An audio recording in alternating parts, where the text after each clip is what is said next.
comenzamos una nueva serie titulada Defensores. Y es que todos somos defensores de algo o de alguien. Por lo general defendemos aquello que nos apasiona y aquello por lo que estaríamos dispuestos a dar nuestra vida. Y vamos a aprender de que tenemos que ser defensores de Cristo. Pero contrario a la dinámica que ustedes hicieron para defender a quién es nuestro Señor, a quién es nuestro líder, nosotros no ocupamos distracciones, nosotros no ocupamos distintas técnicas dilatorias o para confundir, nosotros ocupamos la verdad siempre. Y eso es lo que vamos a aprender en esta serie.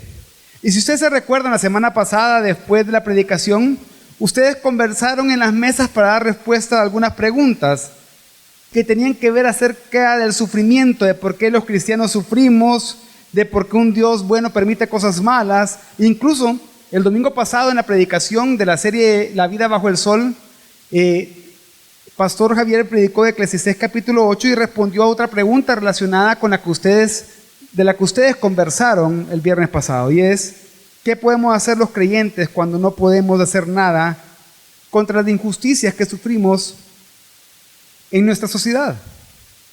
Y estas preguntas que tienen que ver con el sufrimiento son preguntas que los cristianos a lo largo de la historia se han hecho y han tenido que responder. Y es muy, pero muy posible, casi seguro, que aquellos a quienes fue escrita la primera carta de Pedro se hicieran preguntas como estas. La primera carta del apóstol Pedro fue escrita en un tiempo de crisis y de dificultad. La iglesia estaba siendo perseguida por el emperador Nerón. Él había extendido un falso rumor de que el incendio de Roma lo habían provocado los cristianos. De manera que los romanos en general estaban rechazando hostilmente a los cristianos y ellos tuvieron que huir de Roma a distintas provincias de Asia Menor. Pero aún allí, después de haber huido en esas provincias de Asia Menor, ellos estaban experimentando acoso y hostilidad de parte de los romanos y de los griegos. Por eso, Pedro le describe para animarlos y le describe también para exhortarlos a vivir para Dios aún en tiempos de sufrimiento. En esta carta el apóstol Pedro, luego de recordarles a ellos su identidad y misión como pueblo de Dios, les da indicaciones a vivir dignamente en este mundo en su relación con todos los demás que los rodeaban, con los gobernantes, con sus vecinos, amar a sus hermanos, siendo buenos siervos, honrando a su cónyuge y con todas las personas, de manera que incluso con aquellos que les deseaban mal, les dice: ustedes no se venguen, ustedes van a recibir bendición de parte de Dios. En otras palabras, ellos en medio del sufrimiento deben de vivir como hijos de Dios haciendo el bien. El vivir así, el vivir como hijos de Dios, iba a provocar dos cosas. En primer lugar, las personas que los rodeaban se darían cuenta que ellos ya no vivían como antes ni vivían como los demás en su cultura, que vivían de forma diferente. Y segundo, que aunque la cultura era hostil a ellos, los cristianos iban a procurar siempre hacer el bien a los demás. Pero independientemente en cuál de esos dos casos se encontrara un cristiano, más de una persona llegaría el momento en que le iba a preguntar: ¿y vos por qué vivís así? ¿Cómo sos capaz de vivir así a pesar de todo esto que estás pasando? ¿Cómo puedes mantener tu esperanza en medio de una cultura así? ¿Cómo puedes mantener tu esperanza en medio del sufrimiento? Pero en ese momento ellos debían, como dice 1 Pedro 3:15, vivir estando siempre preparados para presentar defensa ante todo el que les demande razón de la esperanza que hay en ustedes. Y esto es lo que enseña 1 Pedro 3 al 17. Por eso hoy yo, a través de este pasaje, yo quiero convencerte a ti, joven, de lo siguiente: debes prepararte para defender tu fe sin temor, santificando a Cristo en tu corazón. Y para esto vamos a aprender tres cosas hoy, las cuales son las partes de esta enseñanza. Primero, lo que vamos a aprender es que aunque hagamos lo bueno, no debemos de ignorar la realidad del sufrimiento. En segundo lugar, que en medio del sufrimiento debemos de estar preparados para defender nuestra fe. Y por último, vamos a aprender cómo debemos de defender nuestra fe. Entonces, lo primero que vamos a aprender es no ignorar la realidad del sufrimiento. Y esto lo vemos en 1 de Pedro 3, 13 y 14, en la primera parte del 17. De hecho, si ustedes se recuerdan, el pasaje que vamos a estudiar es del 13 al 17. Pero este pasaje, imaginemos su estructura como que fuera un sándwich, que comienza hablando en el 13 y 14 del sufrimiento y termina hablando del 17 en el del sufrimiento. O sea, está enmarcado por el sufrimiento. Y en ese marco del sufrimiento hay algo que tenemos que hacer, que viene siendo el relleno que ustedes le quieran poner al sándwich. Lo que hace al sándwich ser diferente a todo. Entonces, desde en medio del sufrimiento, del que comienza a hablar, tenemos que hacer algo. Por eso lo primero es no ignorar la realidad del sufrimiento. Y 1 de Pedro 3:13 dice: ¿y quién les podrá hacer daño a ustedes si demuestran tener celo por lo bueno? Y es que cuando un cristiano está en Cristo y desea hacer lo bueno, es poco probable que alguien busque hacerle daño.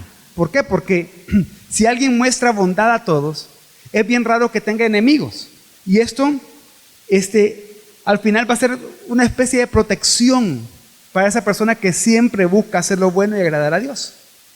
Pero sabemos que hay excepciones. Y continuamente vemos casos en que cristianos, a pesar de hacer el bien, son víctimas de sufrimiento por parte de personas que son hostiles al Evangelio.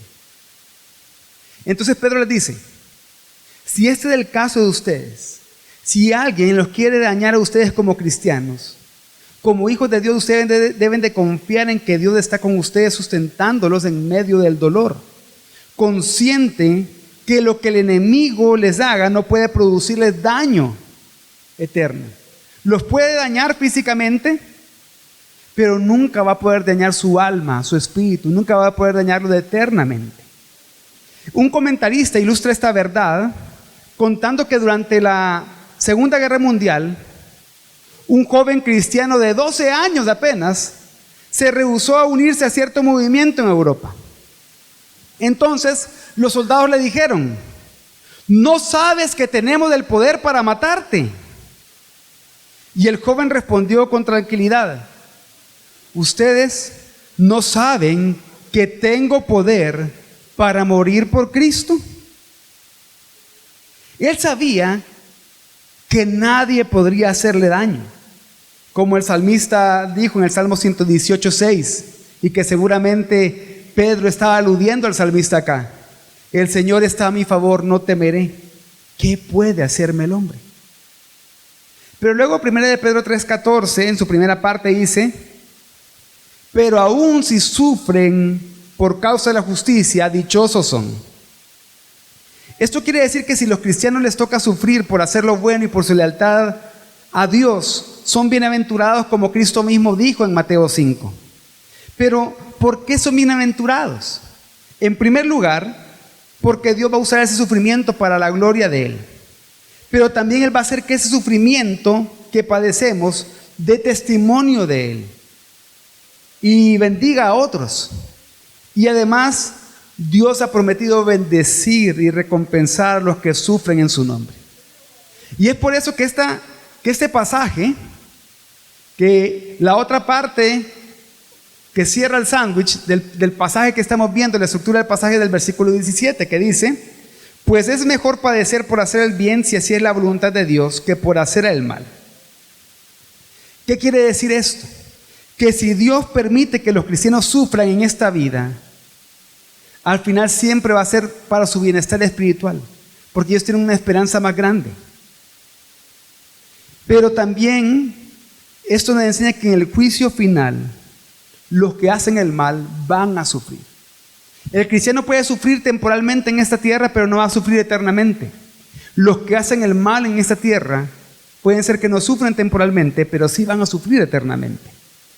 Y esto me recuerda algo que sucedió con un cristiano, con un hermano nuestro hace varios siglos atrás. Cuando Policarpo, quien fue discípulo del apóstol Juan, le prometieron liberarlo si blasfemaba de Cristo, él respondió: 86 años he servido a Cristo y nunca me ha hecho mal alguno. ¿Cómo puedo blasfemar de mi Rey y Salvador? Entonces, luego de esto, el procónsul amenazó con echarlo a las fieras. Policarpo contestó: me está bien ser rápidamente liberado de esta vida de miseria. Finalmente el gobernante, ya más molesto, le amenazó con quemarlo vivo. Y Policarpo dijo: no temo al fuego que arde por un momento. Ustedes van a conocer el fuego que arde para siempre. ¿Por qué? Porque es mejor padecer por hacer el bien, si así es la voluntad de Dios, que por hacer el mal. Por eso, lo primero que tenemos que aprender para ser defensores de nuestra fe es que no debemos de ignorar la realidad del sufrimiento.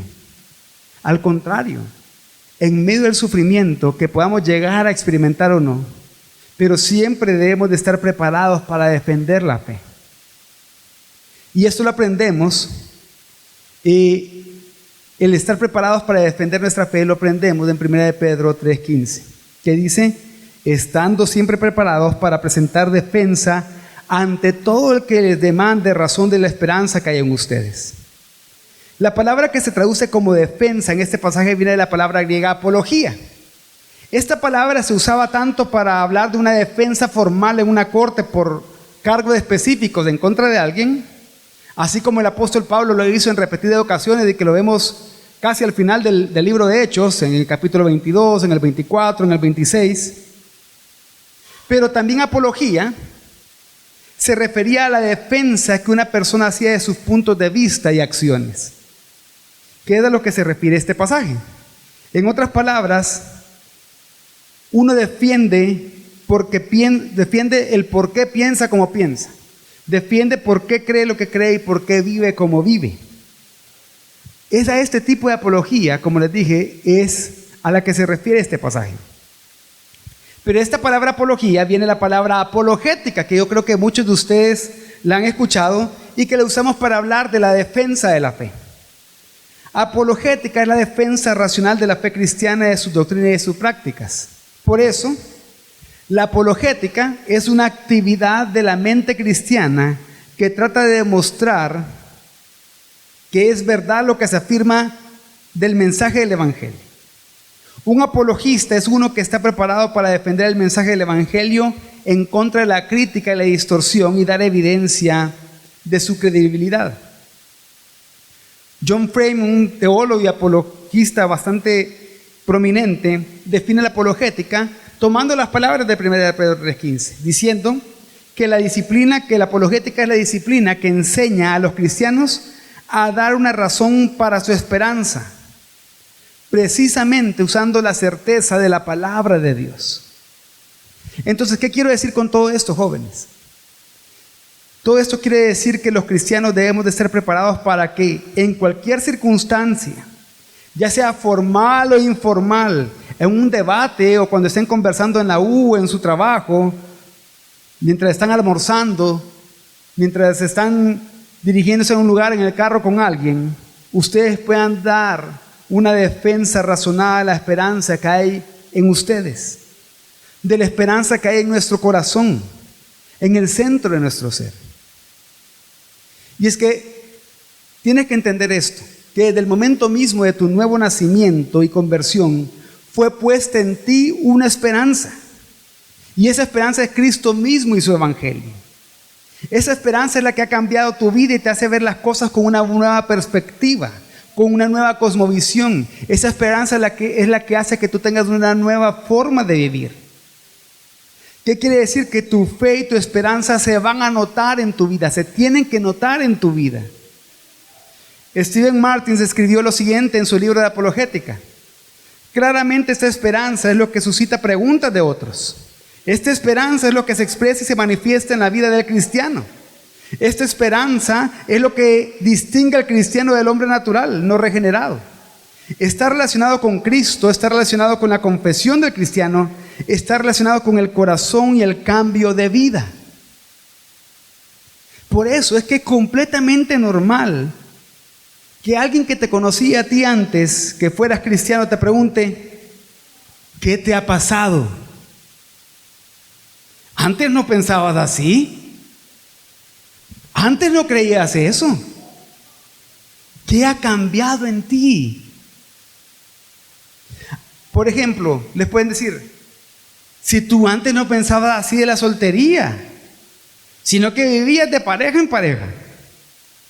Antes no pensabas así de la sexualidad, pero ahora me estás diciendo que querés vivir en pureza. Antes no creías en el matrimonio, pero ahora dices que si Dios quiere te va a casar, pero te estás guardando para esa persona que Dios tiene para ti. ¿Qué te ha pasado? O le pueden decir, si vos antes de los que andabas con pañuelo verde defendiendo el aborto, y de repente te cambiaron el pañuelo a un pañuelo morado defendiendo el feminismo, y de repente andabas con una bandera arcoíris defendiendo la diversidad de género, pero ahora estás diciendo que sos pro vida, que hablas de masculinidad y feminidad bíblica. ¿Qué te ha pasado? O algunos les pueden decir, antes andabas defendiendo partidos de personajes políticos, hablabas que el socialismo esto, que el capitalismo lo otro, o hablabas de izquierda y hablabas de derecha, pero ahora me estás diciendo que no tenemos que idolatrar al Estado. ¿Qué te ha pasado? Antes andabas diciendo y probando a todos los compañeros que decían que eran cristianos, haciéndole la misma pregunta a todos. Mira, pero respóndeme, ¿cómo es que un Dios bueno permite cosas malas, pues? Y les decías, respóndeme eso y me hago cristiano como vos. Pero ahora me estás diciendo que Dios tiene un propósito en medio del sufrimiento. ¿Qué te ha pasado? Y es que con todas estas preguntas, con todos esos ¿qué te ha pasado?, te están poniendo a prueba. Pero no solamente se están poniendo a prueba, con esas preguntas que te hacen las personas que evidentemente ven en ti un cambio de vida y de esperanza, ellos te están pidiendo que defiendas tu fe. Te están pidiendo que les des un motivo, una razón de la esperanza que hay en ti. La pregunta es, ¿puedes hacerlo? ¿Eres capaz de responder qué te ha pasado y dar razón de por qué ahora piensas lo que piensas de distintas cosas en la vida? ¿Puedes dar razón de la esperanza con la que vives y defender tu fe de lo que crees, piensas y vives? Ya sea acerca del aborto, de la soltería, de la sexualidad, de la masculinidad y feminidad bíblica, de la perspectiva cristiana de la política, de la perspectiva cristiana de la economía, del sufrimiento. ¿Puedes hacerlo? Hasta el momento hemos aprendido a no ignorar la realidad del sufrimiento en esta enseñanza. En Coram Deo ustedes van a aprender el porqué del sufrimiento y cómo guiar a alguien al sufrimiento. O sea, del sufrimiento, a Dios. Pero entonces en esta enseñanza hasta el momento, después de hacer ese anuncio de Coram Deo, hemos aprendido a no ignorar la realidad del sufrimiento, sino que en medio del sufrimiento deben de ser preparados para defender la fe.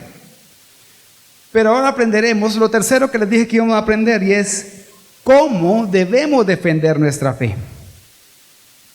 1 Pedro 3:14, en su segunda parte hasta el 16 dice: y no tengan miedo por temor a ellos ni se turben, sino santifiquen a Cristo como Señor en sus corazones, estando siempre preparados para presentar defensa ante todo el que les demande razón de la esperanza que hay en ustedes. Pero háganlo con mansedumbre y reverencia, teniendo buena conciencia, para que aquellos que son calumniados sean avergonzados los que hablan mal de la buena conducta de ustedes en Cristo. Y este pasaje lo que nos está enseñando es que tenemos que defender nuestra fe, primero sin temor, en segundo lugar santificando a Cristo como Señor, en tercer lugar con mansedumbre y reverencia, y por último con buena conciencia. Y vamos a comenzar por la primera razón, o la primera forma de defender nuestra fe, mejor dicho. Tenemos que defender a Cristo sin temor. Cuando Pedro escribe, y no tengan miedo por temor a ellos ni se turben, él está citando el Antiguo Testamento. Está citando Isaías 8:12, que dice: no llames conspiración a todo, como hacen ellos, ni vivas aterrorizado de lo que a ellos les da miedo. Le estaba diciendo Dios a Isaías: no tengas miedo de lo que el pueblo tiene miedo. Y es que lo que estaba pasando en ese contexto de esas palabras de Dios a Isaías es que Siria y las tribus del norte, es decir, el reino de Israel, habían formado una coalición para hacer la guerra contra el reino del sur, contra Judá. Entonces, Judá tenía miedo.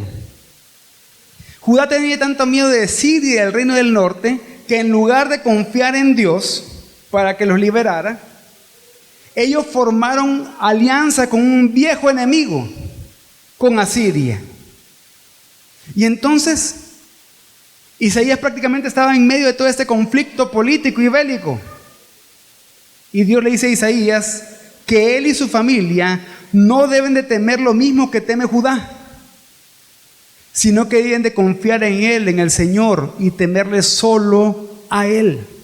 Entonces Pedro, recordándole de esto a sus lectores, quiere enseñarles a las iglesias que estaban dispersas en Asia Menor y que estaban siendo perseguidas, que huyeron por la persecución del Imperio Romano, a que no tengan miedo, sino que tienen que confiar en la bondad, provisión y protección de Dios. Que por lo tanto, a la hora de defender su fe y dar razón de su esperanza, tienen que hacerlo sin temor y con confianza en Dios. Pero ¿cuántos de ustedes podrían defender la fe sin ningún temor? Y es que, jóvenes, nuestro temor debe ser siempre al Señor y no a las personas. ¿De qué tienes miedo tú a la hora de defender tu fe? En nuestro contexto, gracias a Dios, no sufrimos persecución ni hostilidades físicas por ser cristianos. Pero entonces, ¿cuál puede ser tu temor? ¿Cuál puede ser tu miedo a la hora de hacer apologética, a la hora de defender tu fe? El estar enfocados en ustedes mismos, que lo hace temor a exponerse ante los demás, y por eso tienen miedo a equivocarse, a quedar en ignorancia, a no saber qué responder, a su imagen, les da pena, etc. Pero, por ejemplo, algunos dicen, tengo miedo al rechazo. Y les voy a poner un ejemplo un poco trillado y un poco ridículo, un poco bayunco. Cuando ustedes les preguntan quién es mejor jugador, Messi o Cristiano Ronaldo, y ustedes responden y quieren defender quién es mejor jugador, les da miedo que lo rechacen. Todos los que opinan que Cristiano Ronaldo, todos los que opinan de Messi, les da miedo que lo rechacen, o les da pena responder.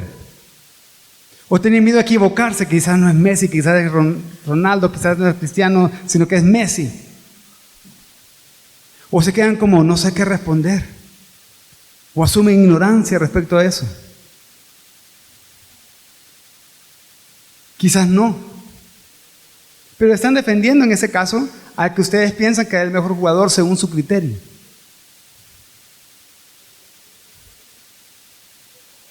Pero ¿por qué para defender a aquel que lo ha conocido a ustedes primero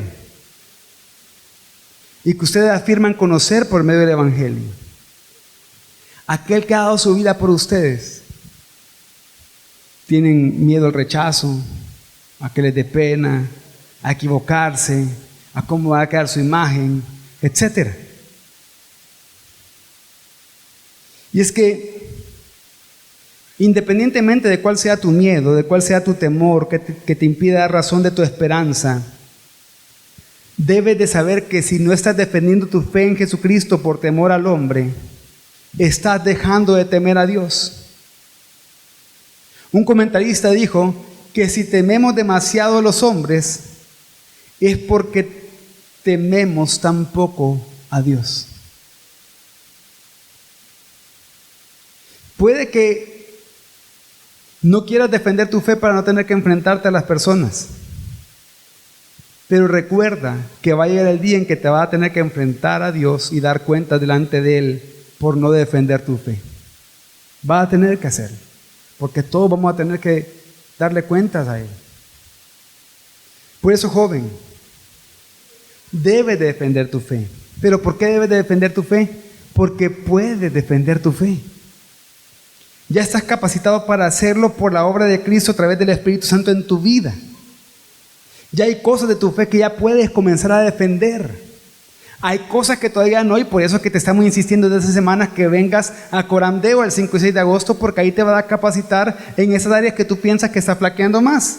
Pero ahora ya puedes, ya estés capacitado para defender tu fe, por lo menos en un poco. Porque es por la obra de Cristo que tú puedes dejar de temer a los hombres y a los enemigos espirituales de Dios y temer solo a Dios. Porque Cristo murió para que dejaras de estar en temor.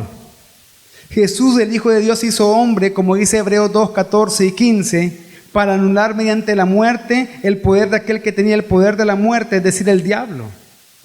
Y librar a los que por el temor a la muerte estaban sujetos de esclavitud durante toda la vida. Un cristiano ya no teme la muerte porque la muerte ha sido vencida por Cristo. La muerte ha muerto por la muerte de Cristo. Por eso no tienes que tener temor a la muerte. De manera que nuestro temor puede ser solo el Señor Jesucristo. Cuando tú te guías solo por el temor de Jesucristo, va a desear capacitarte más. Y seguramente a veces te van a preguntar cosas y tú no vas a saber qué responder. Entonces, hay técnicas también que tú puedes aprender en el Coram Deo, en un taller que se llama Tácticas para guiar conversiones del Evangelio, que te enseñan cómo hacer en esos casos. Y después puedes dar una respuesta. Pero en segundo lugar, además de defender tu fe sin temor, tienes que defender tu fe santificando a Cristo como Señor en tu corazón. La cita que hizo Pedro de Isaías 8, 2 y 13 continúa en 1 de Pedro 3, 15. Isaías 8, 13 dice: al Señor de los ejércitos es a quien ustedes deben de tener por santo. Sea Él su temor y sea Él su terror. Por eso es que Pedro dice en 1 de Pedro 3, 15: santifiquen a Cristo como Señor en sus corazones, estando siempre preparados para presentar defensa ante todo aquel que demande razón de la esperanza que hay en ustedes. Lo que Pedro quiere decir es que, al igual que en el Antiguo Testamento, donde el pueblo de Israel tenía que reflejar la santidad de Dios a todas las naciones, los cristianos deben de reflejar la santidad de Jesucristo a través de todo lo que hacen. Es decir, que la expresión vital de su confesión es que Jesucristo es Señor y que solo Él es santo, que solo Él es Señor. Por eso, santificar aquí no se refiere a que Jesús no es santo y hay que hacerlo santo, no. Se refiere a reconocer que Jesús es santo, a declarar al mundo que Jesús es santo, a mostrarlo santo en toda nuestra manera de vivir, a magnificar su santidad en nosotros, reconociéndolo como Rey soberano de cada área de nuestra vida, de todo lo que hacemos y de todo lo que decimos. Se refiere a dejar que su señorío gobierne toda la área de nuestra vida, nuestras posesiones, tiempo, relaciones. ¿Qué quiere decir? Que yo con mi vida voy a manifestar que Jesús es mi Señor, mostrando que mis posesiones son de Él y por lo tanto yo tengo libertad para ser generoso. Yo con mi vida voy a mostrar que Jesús es mi Señor, mostrando que mi sexualidad le pertenece a Él y por lo tanto voy a vivir en pureza sexual. Yo voy a mostrar que Jesús es el Señor soberano de mi tiempo, por lo tanto voy a ocupar mi tiempo para servirle a Él, pero también para poder hablar de Él a otras personas. Y así con cada área de mi vida.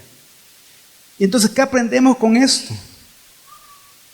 Joven, tienes que saber que la apologética cristiana parte de la verdad que Cristo y solo Él es Señor de todas las cosas, incluyendo tu vida.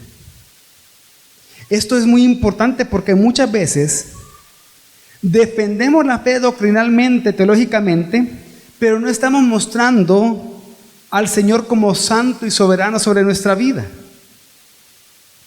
Yo conozco personas, conozco jóvenes que pueden muy bien explicar una verdad doctrinal, que pueden muy bien defender bien una posición teológica.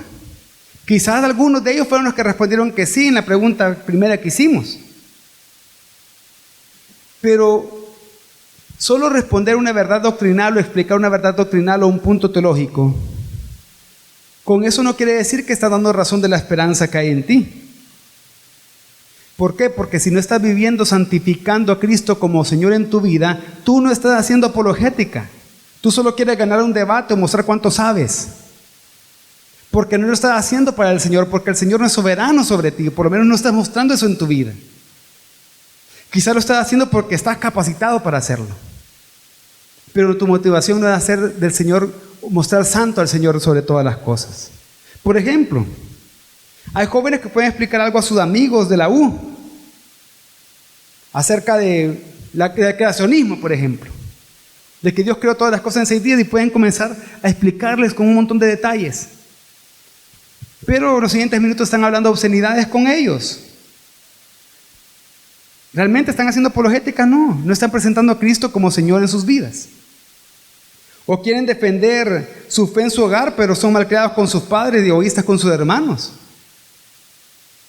Por más que estén defendiendo puntos doctrinales, no están haciendo apologética.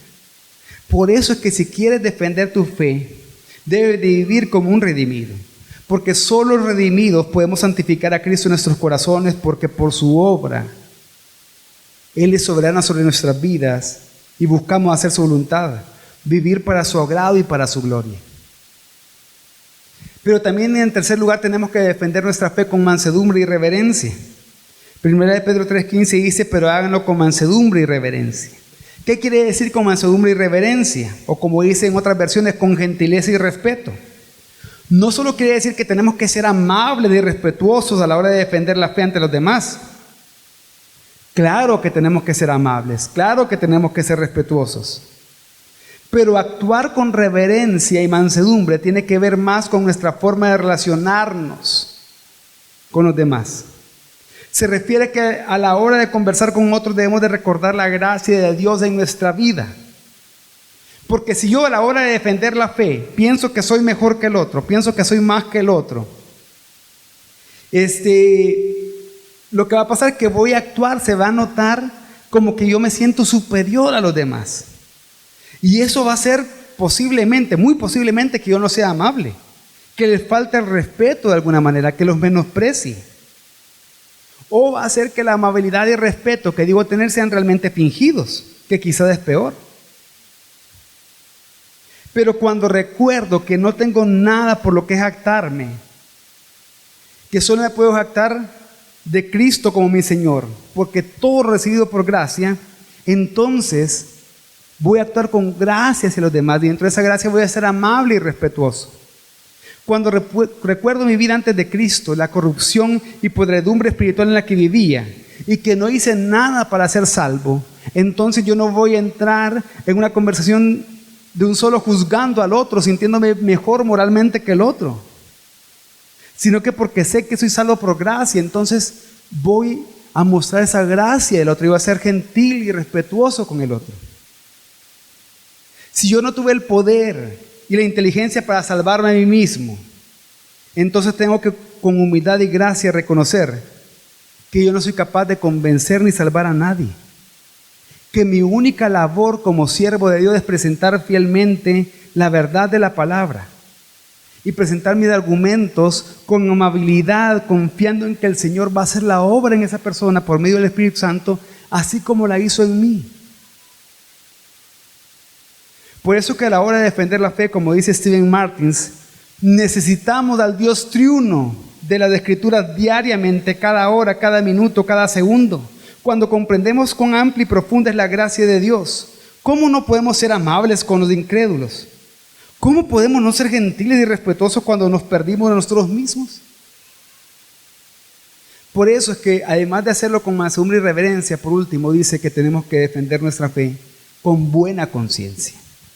Primera de Pedro 3:16 dice, teniendo buena conciencia para que en aquello en que son calumniados, sean avergonzados los que hablan mal de la buena conducta de ustedes en Cristo.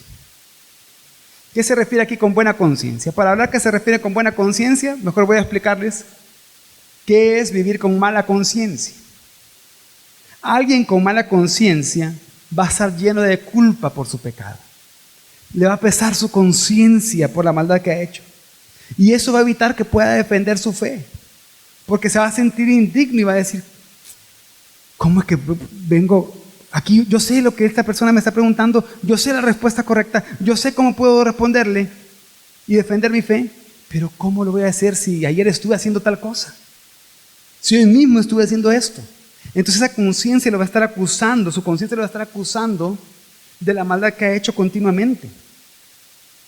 Pero la buena conciencia va a hacer que con confianza dé razón de la esperanza que hay en nosotros. Y quizás aquí hay muchos que son cristianos que están viviendo con mala conciencia y por eso no proclaman el evangelio, no hacen discípulos, no defienden su fe. Pero que hay otros que siempre viven con mala conciencia, quizás acá, porque con el tiempo se han estado examinando y están dudando mucho si son cristianos o no. O hay algunos que quizás están viniendo porque quieren ser cristianos. Porque han visto su vida y dicen, yo necesito de Cristo, pero mi mala conciencia no me deja. No puedo tener una buena conciencia. Y quizás se preguntan, ¿cómo entonces puedo tener una buena conciencia? Y aquí está la buena noticia, que la buena conciencia no es obra humana, es obra de Cristo por medio del evangelio. Tú no puedes tener una buena conciencia solo porque así lo hayas decidido, o porque te esfuerces, o porque conozcas. No puedes decidir tener una buena conciencia por eso. La buena conciencia no es obra humana, es obra de Cristo. Dice Hebreos 9:14, lo voy a leer en la Nueva Traducción Viviente. Imagínense cuánto más la sangre de Cristo nos purificará la conciencia de acciones pecaminosas para que adoremos al Dios viviente. ¿Quieres tener buena conciencia? Necesitas de la sangre de Cristo, que ya te purificó, que ya te lavó esas acciones pecaminosas que ensucian tu conciencia y que ahora puedas entonces con la conciencia limpia por la sangre de Cristo adorar al Dios viviente. Por eso, para defender nuestra fe con buena conciencia y no ser atacados por la culpa, debemos de practicar una cultura de arrepentimiento. ¿A qué me refiero con una cultura de arrepentimiento? El mundo nos enseña a tener una cultura de entretenimiento, pero lo que necesitamos vivir cada día es una cultura de arrepentimiento. Una cultura en la que cada día examinémonos y veamos nuestros pecados, pero corramos a Dios pidiendo perdón. Y confiando en la gracia de Dios, confesando nuestros pecados, estemos con la seguridad que Él nos ha perdonado. Solo así tú puedes tener una buena conciencia. No es algo que tú puedas producir, es algo que Cristo hace por ti por medio de la obra del Espíritu Santo. Por eso, tienes que prepararte para ser defensor. Tienes que no tienes que ignorar la realidad del sufrimiento, sino que en medio del sufrimiento tienes que estar preparado para defender tu fe. Pero tienes que defender tu fe sin temor, santificando a Cristo como Señor en tu corazón, con mansedumbre y reverencia y con buena conciencia. Porque joven, si tú eres cristiano, estás llamado a dar razón de la esperanza que hay en ti. Por eso, como dije al principio, debes prepararte para defender tu fe sin temor y santificando a Cristo en tu corazón. Vamos a orar.